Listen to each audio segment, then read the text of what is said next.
There are many people who are involved in organising this festival in Chipping Norton.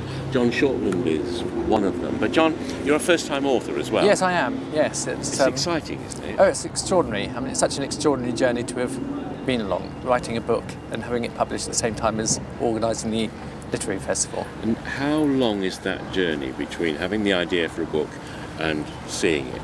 Well, I've had the idea for the book in the back of my head for a long time, but from the time of writing it to seeing it published is just over a year. Oh, that's not bad. So it was actually quite a quick turnaround. The world is full of books about cooking, but Yes. also the world is full of books about gardening. Yes, that is something that did cross my mind. So what can you bring to a crowded market? Well, my original role as a gardener was running large country estate gardens, and so because of the vast size of them, you learn huge numbers of shortcuts, and your garden always has to look perfect at all times. And so I've been able to put a lot of these sort of hints into this book on sort of shortcuts, how to keep it looking good, even if you don't have much time. And one of the other things that I'm being particularly keen on is to get people gardening. So it takes the approach that even if you don't like gardening, you can still have a really nice garden without too much effort. That's not true. You're kidding me. Well, there is some effort, but the secret is to do just as much as you want to do, and so you don't overcomplicate the issues.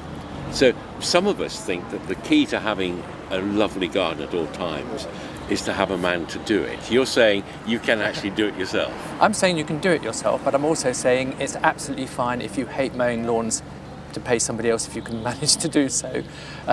If you hate clearing up leaves in the autumn, that's absolutely fine to have somebody else do it as well.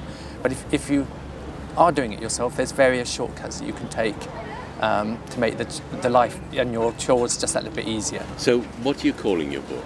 The book's called Why Can't My Garden Look Like That?, which is the question that everybody used to ask, visitors to these gardens that I used to run, and which really sowed the seed of the idea in my head that there was this need for this sort of knowledge.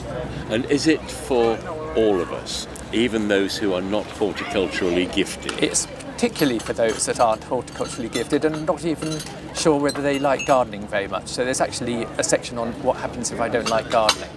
And I'm saying you can still have a nice garden without actually spending every spare moment in it. So the book, Why Can't My Garden Look Like That?